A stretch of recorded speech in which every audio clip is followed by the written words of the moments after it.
नमस्कार, मैं हूँ एडवोकेट महेश। आप सभी का स्वागत करता हूँ अपने इस यूट्यूब चैनल में। दोस्तों, आज एक अलग टॉपिक पे चर्चा हम इस अपने यूट्यूब चैनल पे करेंगे इस वीडियो के माध्यम से कि जिस किसी के साथ भी साइबर क्राइम होता है, साइबर फ्रॉड होता है। अब ये साइबर फ्रॉड बहुत तरीके के होते हैं, अलग अलग टाइप से होते हैं आपके साथ ऐसा होता है दोस्तों, कोई लिंक क्लिक कर दिया आपने तो आपके पास अकाउंट में से पैसा चला जाता है।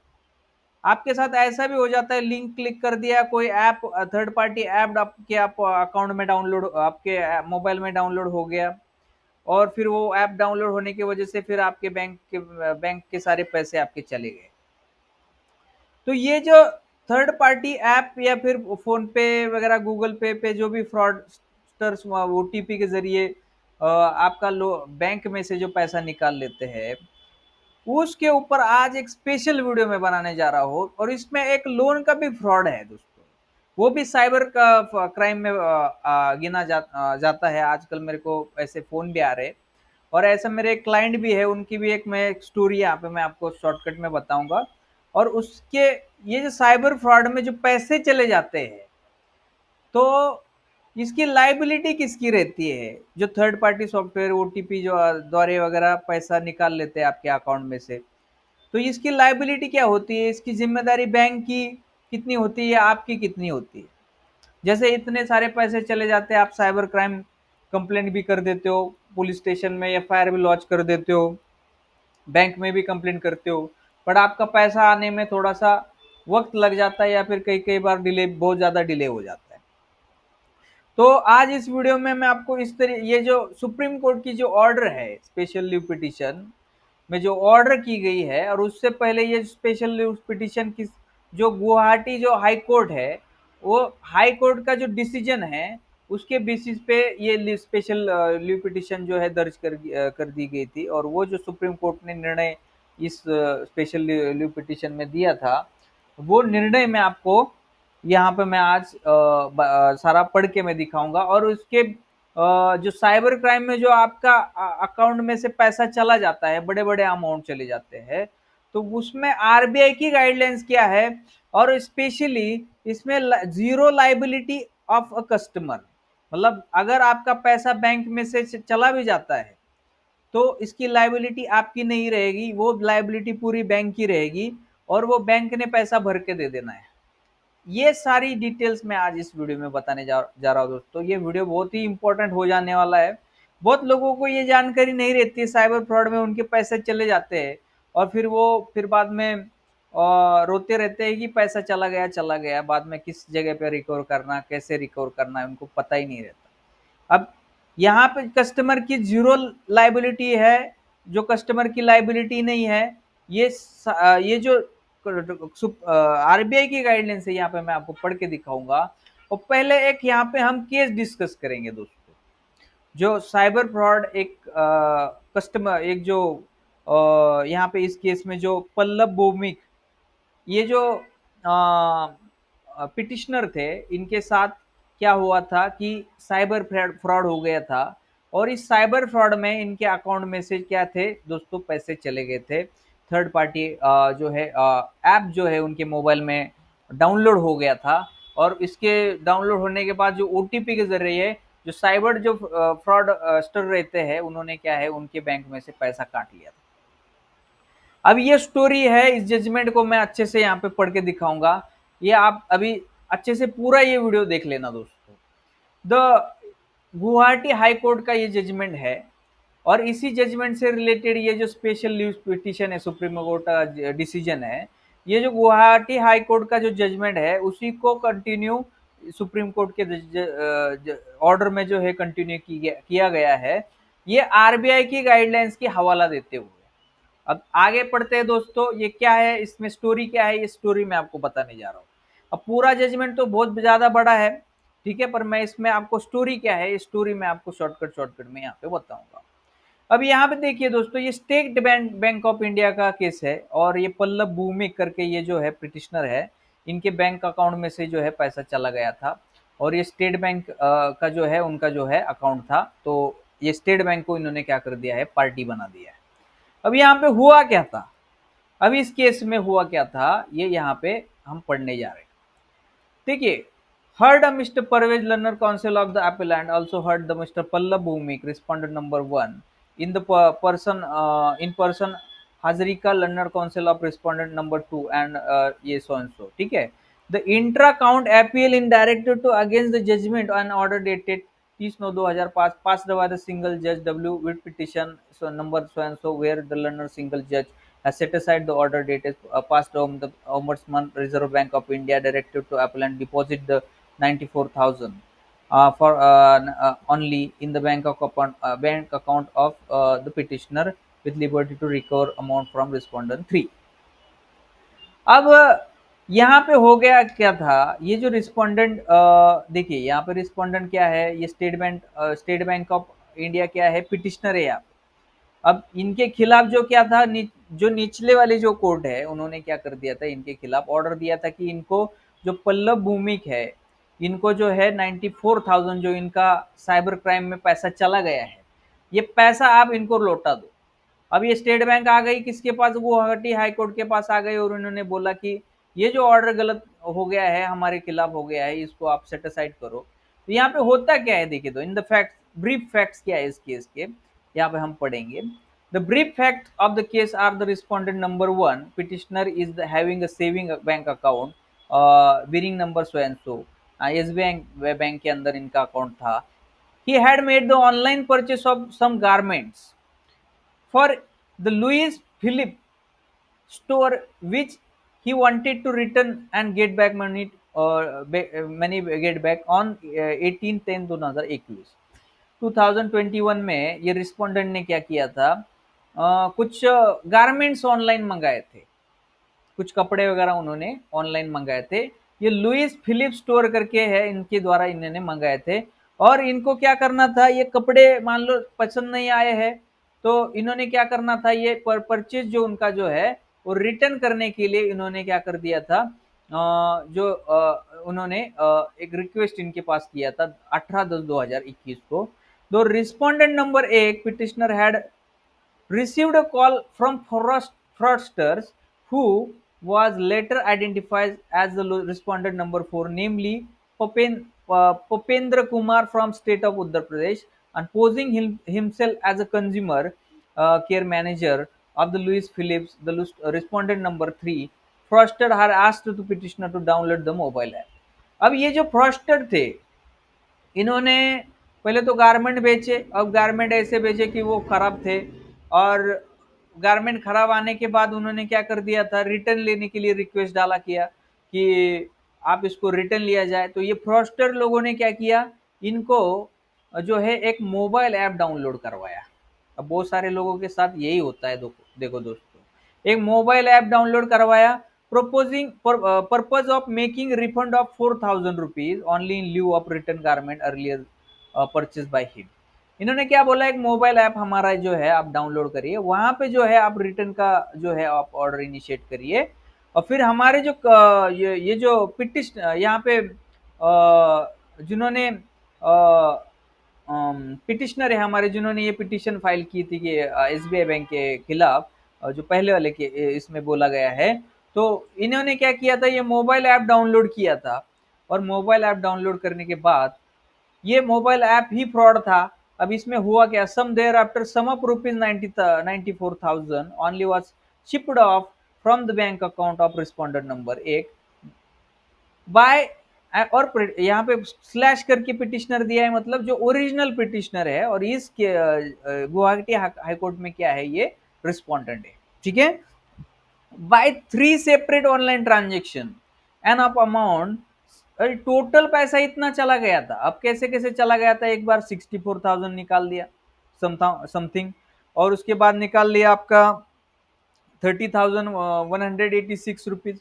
ठीक है, ऐसा पैसा उन्होंने क्या कर दिया था, ये जो हमारे ओरिजिनल पिटिशनर है जो पल्लव भूमिक जी, इनके अकाउंट में से क्या कर दिया था उन्होंने, फ्रॉडलेंटली जो है ट्रांजेक्शन उनके अकाउंट से हो गए थे। कैसे हुए थे, ये मोबाइल ऐप डाउनलोड किया था उन्होंने, और मोबाइल ऐप डाउनलोड करने के बाद क्या हुआ था, वो मोबाइल ऐप ऑटोमेटिकली उस जो ओटीपी जो है वो फ्रॉडस्टर्स के पास वो मोबाइल ऐप क्या कर रहा था, वो ओटीपी पहुंचा रहा था। ठीक है, तो इसमें जो है ये फ़ोन नंबर्स भी है मेंशन किए हुए जो फ्रॉडस्टर्स के हैं, जिनके साथ ये जो पिटिशनर है हमारे, उनकी बातचीत हो रही है। The respondent number one petitioner contained that 18/10/2021 में he had informed the customer care center of SBI request to cancel the 3 transaction। अब ये जो जैसे फ्रॉड हो गया इनके साथ, है ना, 94,000 समथिंग रुपीज का ये जो टोटल फ्रॉड हो गया, तो ये जो हमारे पिटिशनर है इन्होंने क्या किया कि कंप्लेंट कर दिया एसबीआई बैंक को कि आप जो आपके बैंक में जो हमारा जो सेविंग अकाउंट है उसमें से जो है मेरा पैसा चला गया है जो फ्रॉडस्टर ऑनलाइन फ्रॉडस्टर के द्वारा ओटीपी के द्वारा, तो आप ये जो है इसके ऊपर एक्शन लिया जाए। और पिटिशनर ब्लॉक करने के लिए जो है उन्होंने अकाउंट जो है डेबिट कार्ड वगैरह उनको उन्होंने क्या कर दिया, ब्लॉक करने के लिए यहाँ पे रिक्वेस्ट दे दी। तो कब दे दी दोस्तों, यहाँ पे देखिए मेंशन करने जैसी बात है, यहाँ पे देखिए जब ये फ्रॉड कब हो गया, 18/10/2021 को हो गया था। अब यहाँ पे इन्होंने कंप्लेंट कब की है, अब देखिए यहाँ पे थोड़ा सा ऊपर चला रहा है, यहाँ पे इन्होंने कब कंप्लेंट कर दी, सेम डे उन्होंने कंप्लेंट कर दी थी, ये 18/10 को ये हो गया था और सेम डे इन्होंने क्या कर दिया, देखो दोस्तों इन्होंने सेम डे 18/10 को ही इन्होंने क्या कर दिया, एसबीआई बैंक को क्या कर दिया, इन्फॉर्म कर दिया। अब पिटिशनर जो है उन्होंने क्या कर दिया, ये ब्लॉक कर दिया। He also had lodged the FIR in Jalukbari police station reporting the incident based on the case number. ये एफआईआर भी उन्होंने क्या कर दिया, पुलिस स्टेशन में लॉन्च कर दिया कि मेरे साथ 417 420 आईपीसी का जो है फ्रॉड मेरे जो है चीटिंग जो है मेरे साथ हो गई है। देर आफ्टर दूसरे दिन मतलब 19/10/2021 को the respondent number one petitioner had made the complaint before the appellant informing him about the said fraudulent transaction. He had also lodged the 3 complaints of cyber crime cell of criminal investigation department Assam police।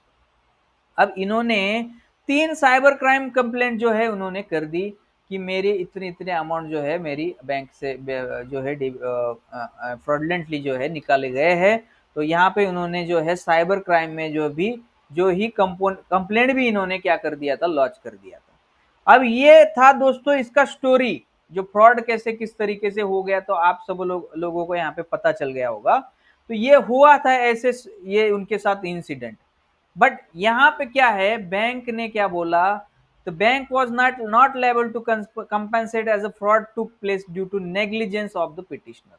अब यहाँ पे मैं shortcut में बताऊंगा, बहुत बड़ा judgement है, video 2-4 घंटे का हो जाएगा, हम इतना बड़ा वीडियो नहीं बना सकते, छोटा वीडियो बनाएंगे।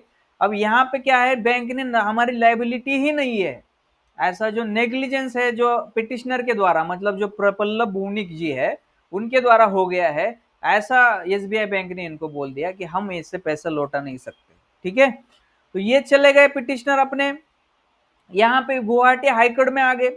अब गुवाहाटी हाईकोर्ट ने क्या ऑब्जर्वेशन किया कि यहाँ पे ऑब्जर्वेशन हुआ कि यहाँ पे मैं आपको बता देता हूँ कि जो आरबीआई की गाइडलाइंस, यहाँ पे मैं मेन हाईलाइट जो हो रहा है वो मैं हाईलाइटेड पैराज में आपको मैं यहाँ पे दिखाना चाहूंगा। तो यहाँ पे देखिए आप, जब जो आरबीआई की गाइडलाइंस है मैं आपको यहाँ पे पढ़ के दिखाऊंगा। तो जो पल्लव भूमिक जी है इन्होंने पैरा नंबर 35 मतलब 35, in view of above we would examine the relevant clauses of 7-10 अब आरबीआई सर्कुलर डेटेड 6/7/2017। अब ये आरबीआई का सर्कुलर भी यहाँ पे मैंने निकाल लिया है, 6/7/2017 का ये सर्कुलर है दोस्तों।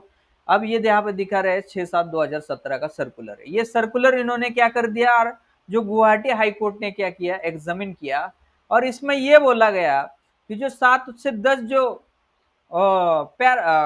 रूल है, आरबीआई की रूलिंग जो है वो क्या कहती है, तो यहाँ पे मैं पढ़ के दिखाता हूँ। On presume the provision of RBI circular, we find the clause 8 deals with the third party breaches with where the deficiency lies neither with bank nor with the customer।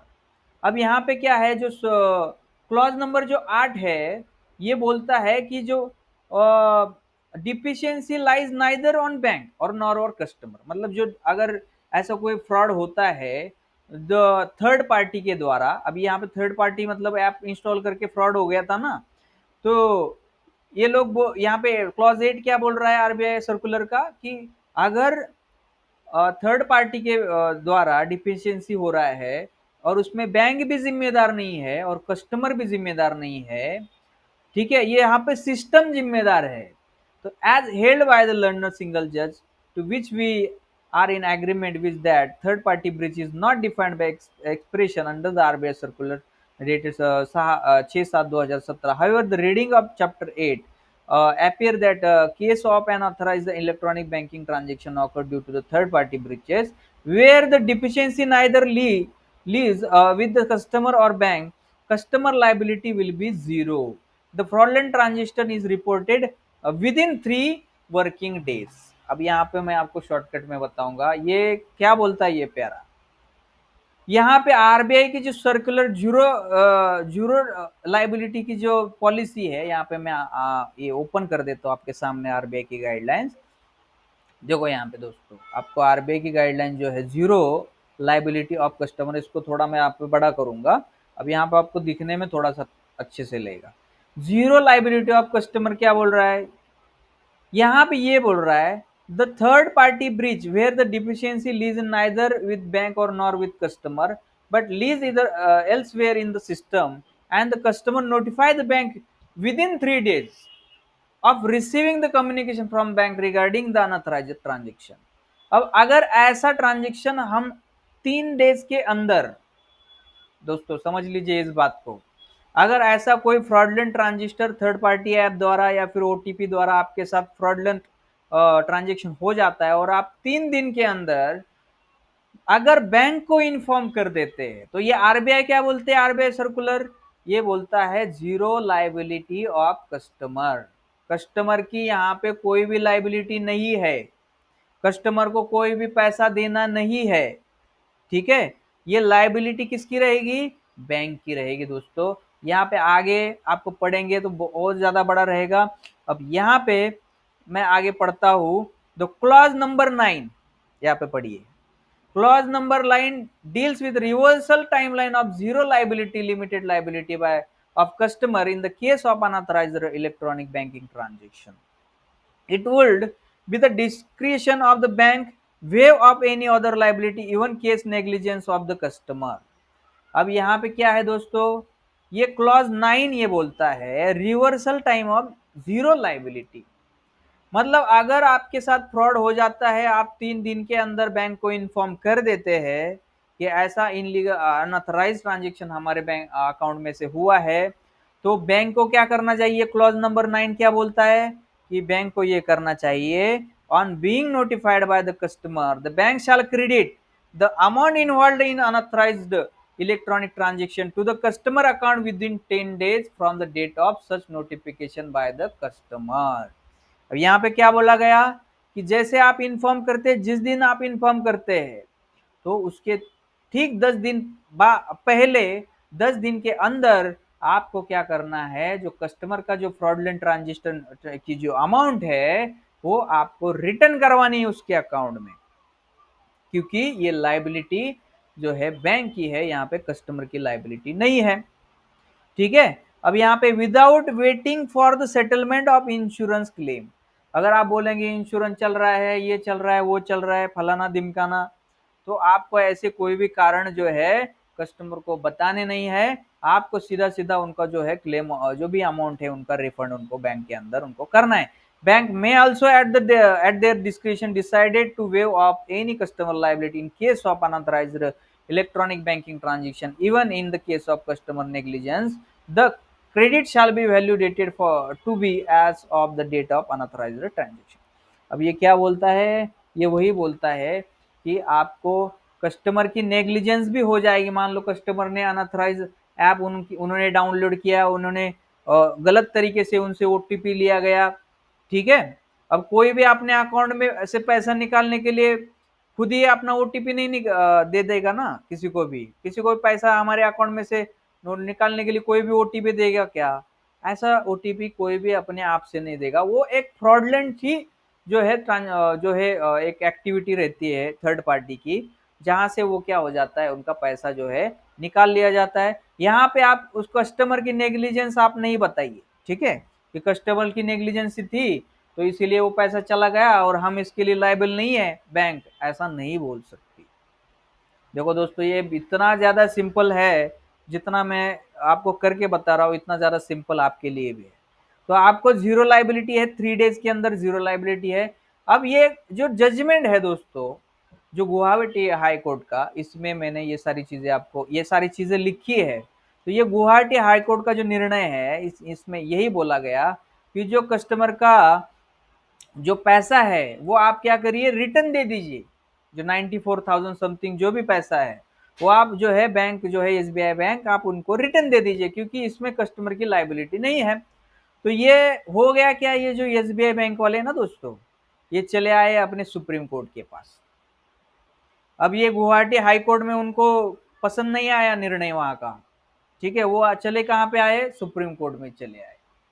अब इन्होंने लगा दी यहाँ पे petition for special leave for appeal, मतलब इन्होंने special leave petition दाखिल कर दी। और ये जो यहाँ पे स्टेट बैंक ऑफ इंडिया, देखो यहाँ पे पिटिशनर बन गए, और पल्लव भूमनिक जो है उनके फेवर में जो निर्णय दिया था गुवाहाटी हाई कोर्ट ने, ये यहाँ पे रिस्पोंडेंट बन गए। अब यहाँ पे क्या बोला गया है, यहाँ पे भी सेम सुप्रीम कोर्ट का ये जो ये डेट है, मैं आपको यहाँ पे बता दे रहा हूँ।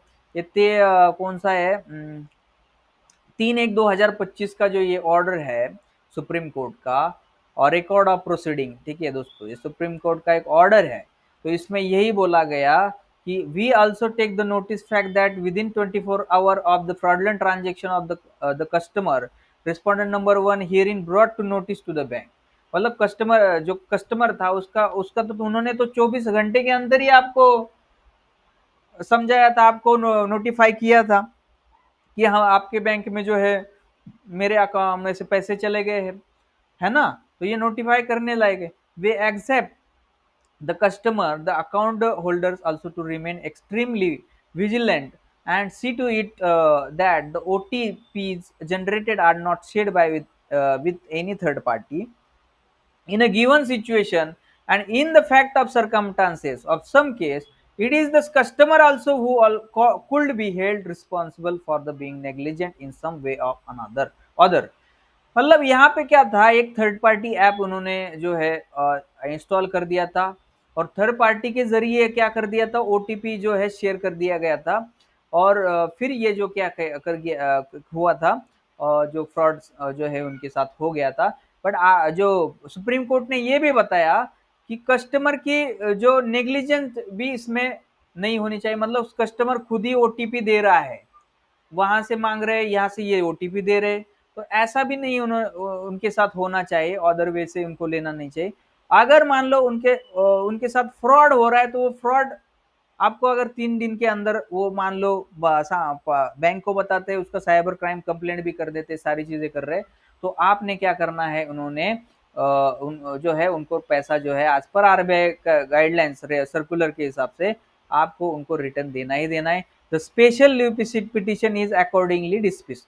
ये जो एसबीआई ने स्पेशल पिटिशन लगाई थी, लीव पिटिशन लगाई थी, ये सुप्रीम कोर्ट ने भी क्या कर दी है दोस्तों, यहाँ पे डिसमिस कर दिया है इनका। ये बोला कि ये सुप्रीम कोर्ट ने जो बोला कि गुवाहाटी हाई कोर्ट का ही निर्णय कायम रहेगा, इनको जो 94,000 आपको देने हैं रिटर्न, वो आप उनको जो है आप वापस उनको कर देना, क्योंकि ये लाइबिलिटी क्या है, एज पर दिस गाइडलाइंस। ये जो सर्कुलर मैंने आपको यहाँ पे दिखाया, ठीक है, ये सर्कुलर नंबर भी आपको मैं यहाँ पे दिखाता हूँ, ये सर्कुलर नंबर है, और ये सर्कुलर का डेट है दोस्तों, यहाँ पे आप देख सकते हैं, आरबीआई का, भारतीय रिजर्व बैंक का। तो इसमें ये बोला गया है जो मैंने आपको यहाँ पे पढ़ के दिखाया है। तो दोस्तों आज के इस वीडियो में मैंने ये स्पेशल साइबर जो फ्रॉड होते हैं, हमारे अकाउंट में से पैसे चला जाता है दोस्तों, किसी के अकाउंट में से 50,000 भी जाता है, किसी के अकाउंट में से 50 लाख भी जाता है दोस्तों। ये बड़े बड़े फ्रॉड्स हमारे जो है बैंकों में, जो बैंक अकाउंट में से होते रहते हैं दोस्तों, बहुत सारे दिन भर में, एक एक दिन में, मतलब बहुत सारे फ्रॉड्स ऐसे जो है साइबर क्राइम में ऐसी कंप्लेंट आ जाती है, पुलिस स्टेशन में ऐसी एफआईआर दर्ज हो जाती है। तो इसमें कस्टमर की लाइबिलिटी नहीं है। मान लो अगर फ्रॉड हुआ है, अगर आप बैंक को 3 दिन के अंदर इन्फॉर्म कर देते हो, उसकी साइबर क्राइम में भी कंप्लेंट कर देते हो, तो बैंक की लाइबिलिटी है कि अगले 10 दिन में वो जो फ्रॉड हुआ पैसा वो आपको रिफंड करके देना ही देना है उन्होंने। तो दोस्तों ये जो आरबीआई गाइडलाइंस ये जो गुवाहाटी हाई कोर्ट का जो पूरा जजमेंट और ये जो सुप्रीम कोर्ट की जो लीव पिटीशन है, ये मैंने आपको यहाँ पे एक्सप्लेन कर दी है एकदम शॉर्टकट में और एकदम आसान भाषा में, जो हर कोई समझ सकता है। ऐसे वीडियो मैं यहाँ पे बनाता रहता हूँ दोस्तों। तो आज का जो वीडियो था दोस्तों, ये फ्रॉड है। और इसी जाते जाते वैसे मैं यहाँ पे लोन के रिलेटेड वीडियो बनाता हूँ। तो दोस्तों और एक चीज यहाँ पे मैं बताना चाहता हूँ कि मेरे पास एक क्लाइंट आया था जो यहाँ पे झारखंड वगैरह साइड में से ही था, जो पुणे में ऑफिस में मेरे को मिला। तो उन्होंने ये मुझे बताया था कि मेरे नाम पे जो है ओटीपीज के जरिए मेरे नाम पे क्या कर दिए है, और कुछ फ्रॉडस्टर्स लोगों ने क्या कर दिए मेरे नाम पे आईसीआईसी बैंक के द्वारा जो है दोस्तों, मेरे सॉरी उनके नाम पे क्या कर दिया था, लोन निकाला गया था। तो ये भी एक फ्रॉड ही है ना, फ्रॉड ट्रांजेक्शन ही है ना। तो अगर ऐसा कोई लोन निकाल लेता है तो ये भी एक साइबर क्राइम ही है, साइबर क्राइम है। प्लस ये एक मैं बोलता हूँ ये एक ओटीपी के जरिए जो है एक फ्रॉड ही हो गया। तो ये ऐसे लोन अगर आप आपके नाम पे निकाले जाते हैं तो आप याद रखना दोस्तों, 3 दिन के अंदर आप बैंक को इस केस में भी आपको इन्फॉर्म करना है।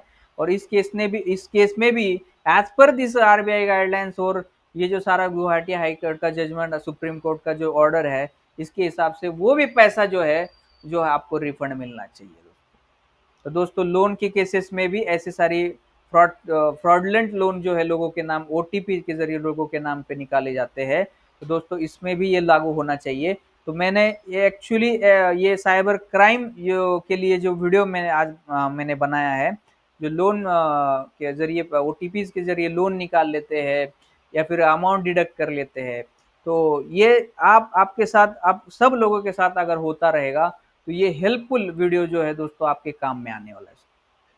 अगर किसी के साथ ऐसा होता है तो आप ये वीडियो उनको ज़रूर शेयर कर देना। इतना टेक्निकल वीडियो जो है अपने यूट्यूब चैनल पे नहीं होगा दोस्तों, तो ज़रूर ये ऐसा वीडियो आप शेयर करते रहना अपने ग्रुप्स में, आपके फ्रेंड्स में, फैमिलीज में। ऐसी घटनाएं रोज घटती रहती है दोस्तों, रोज लोगों के साथ ऐसे फ्रॉड्स होते रहते हैं। तो ऐसे फ्रॉड ना हो तो इसीलिए आप ये वीडियो आप जो है उससे पहले ही सबको ये शेयर कर देना, ताकि ये क्या है सब लोगों को मदद हो जाएगी दोस्तों। चलिए दोस्तों, जाते जाते आपको यही बोलूंगा अपने चैनल को जरूर सब्सक्राइब कर लेना। और ऐसे ही नए नए वीडियो देखने के लिए अपने इस चैनल को आप देखते रहना, लोगों को शेयर करते रहना, वीडियो को जरूर लाइक करना दोस्तों। चलिए मिलते हैं नए वीडियो में, तब तक मैं एडवोकेट महेश आप सभी की इजाजत चाहता हूँ। आप सभी को मेरा नमस्कार।